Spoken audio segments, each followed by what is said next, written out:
My wife cleaned out my bank account and brought another man into our home while I was unconscious in the hospital for over 2 months. She thought I wasn't going to make it, so she abandoned me. When I fully regained consciousness, I called my lawyer and made a drastic move. By the time she found out what I had done, it was already too late for her.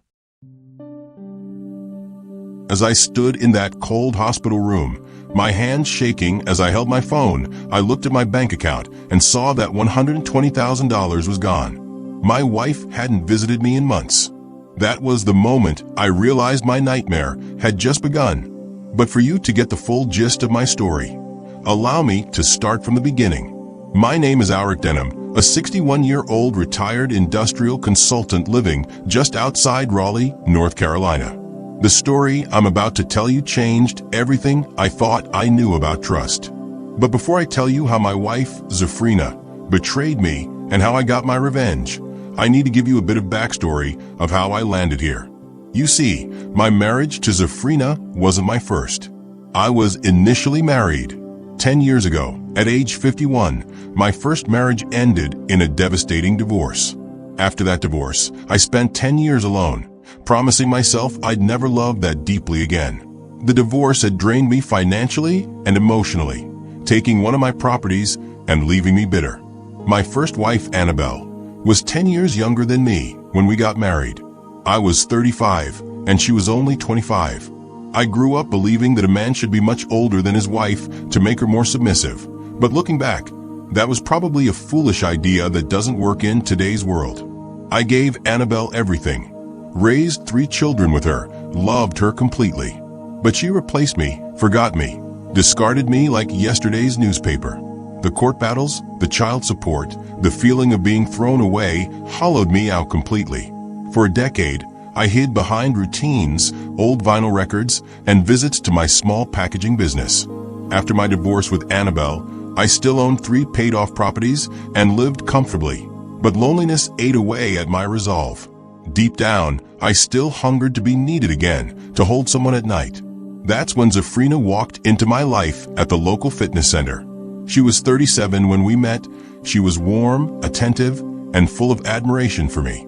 Against every instinct screaming caution, I let my guard down after months of her genuine affection. She made me believe in love again. After nearly a year of dating, Zafrina became a steady presence in my life.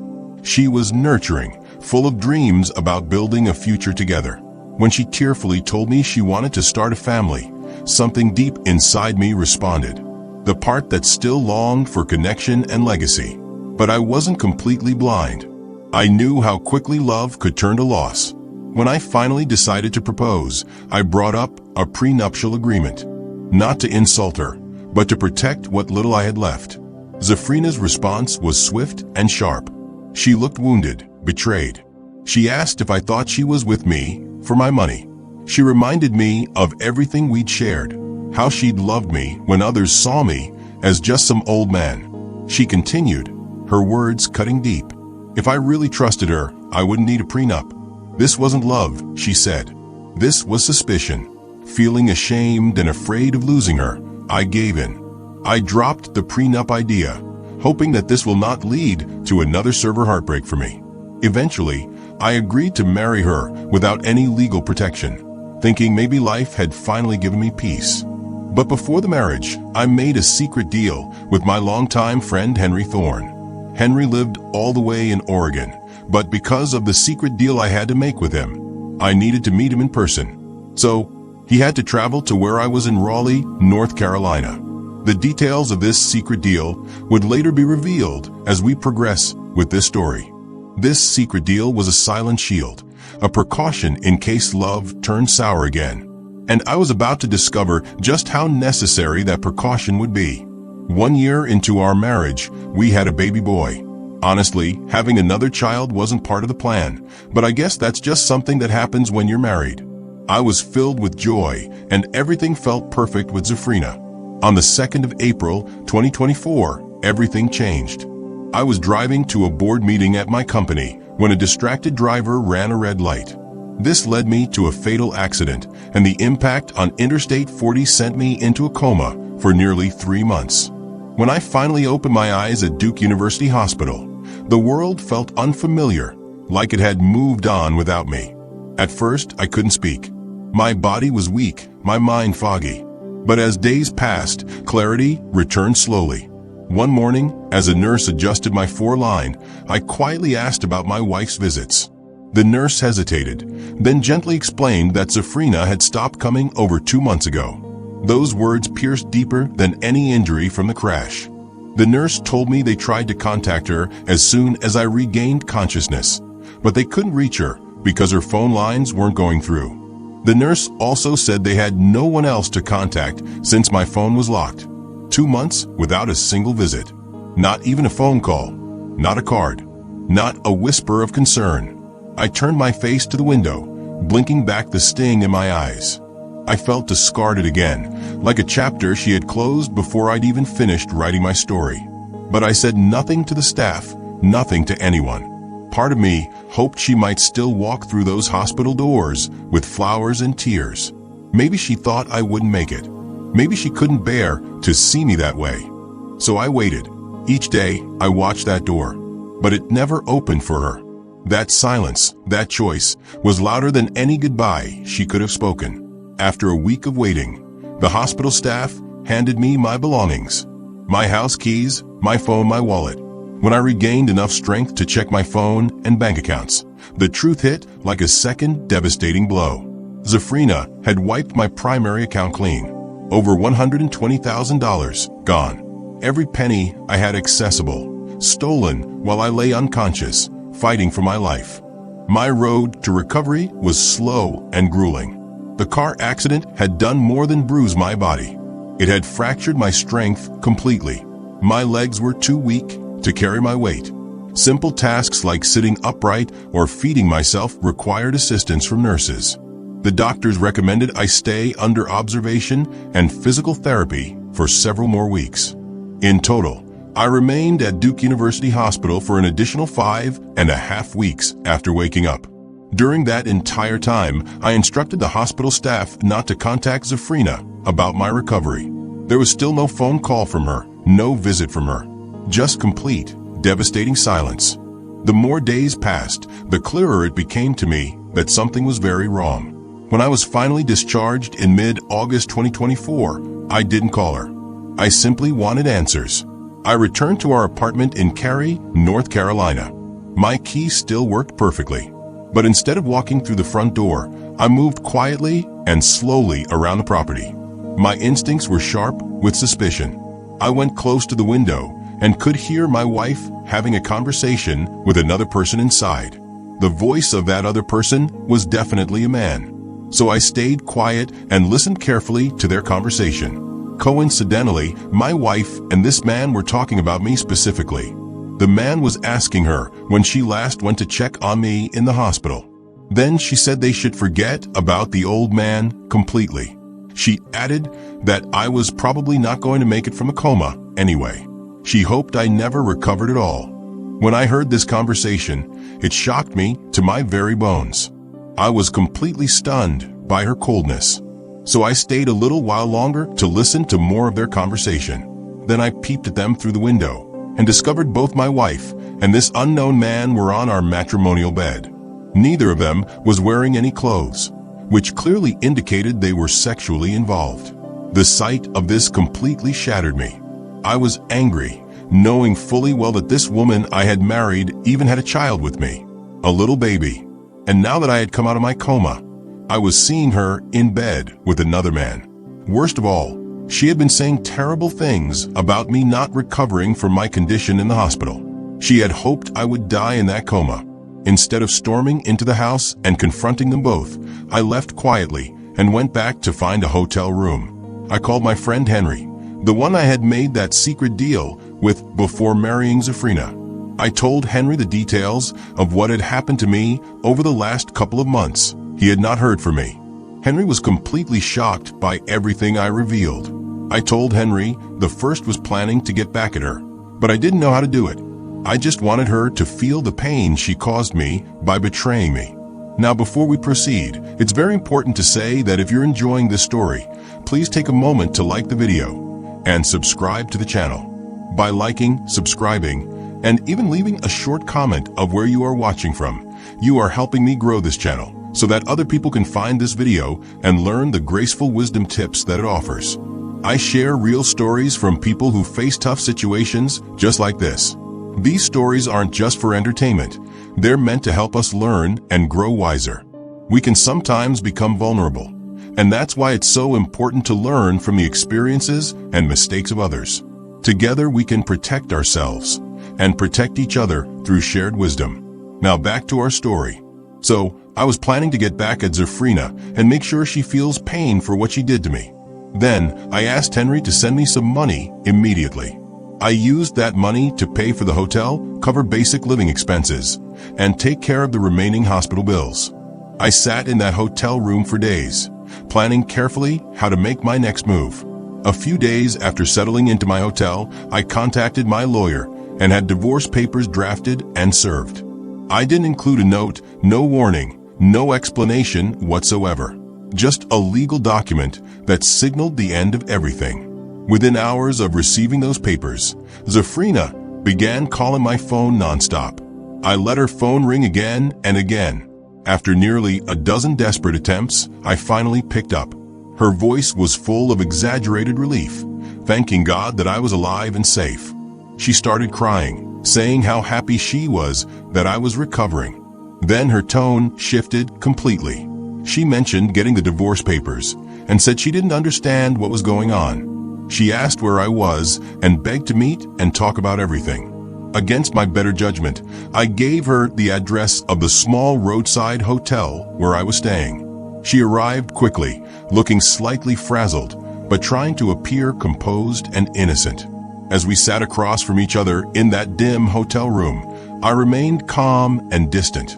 I asked her plainly why she had stopped coming to the hospital after just 1 month. Zafrina sighed deeply, her eyes welling up with fresh tears. She explained that she didn't want to stop visiting me.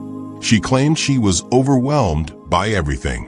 The baby needed her constant attention. She had so many things to take care of at home. She insisted she was always going to come back to see me. She just needed time to figure everything out properly. Her voice trembled with what seemed like genuine emotion. Then I asked her directly why she had transferred all the money from my account while I was unconscious and fighting for my life. Again, she responded with rehearsed softness and apparent sincerity. She claimed she did it for us, for our child together. She needed to manage bills and take care of everything while I was gone. She swore she was going to return every single penny. She insisted she had kept detailed records of every expense. Her tears seemed real, her voice breaking with apparent guilt and regret. I sat in complete silence, watching her performance carefully.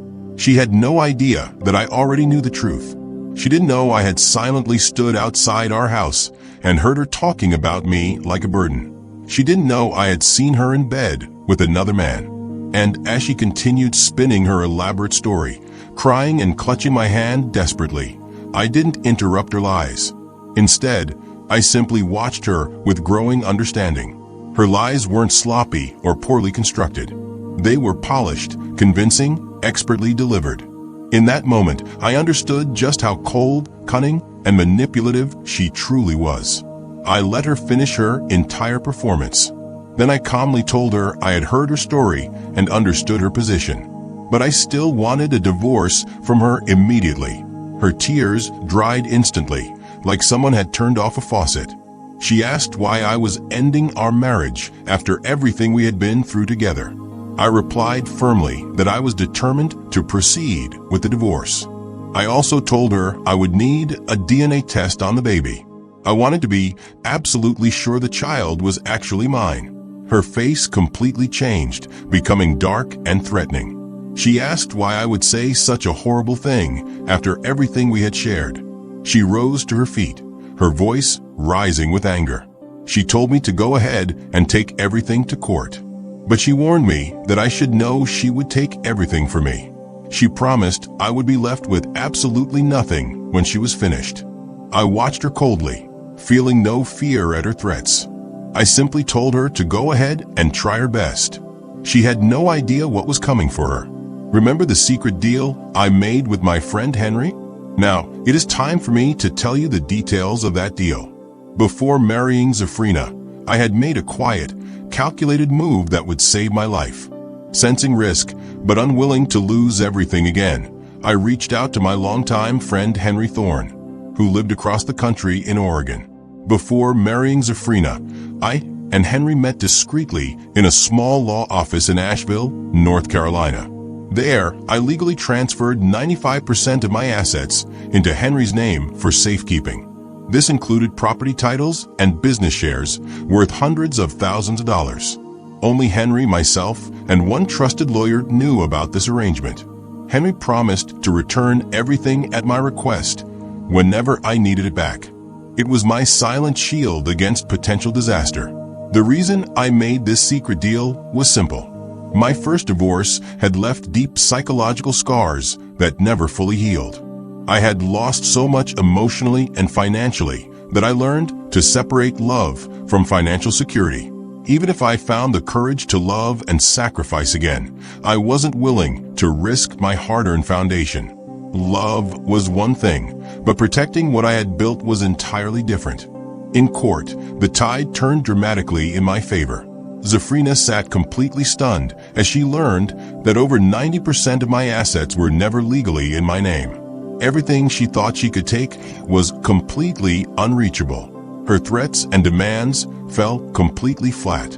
Then she shifted tactics desperately, filing for child custody and demanding substantial child support payments.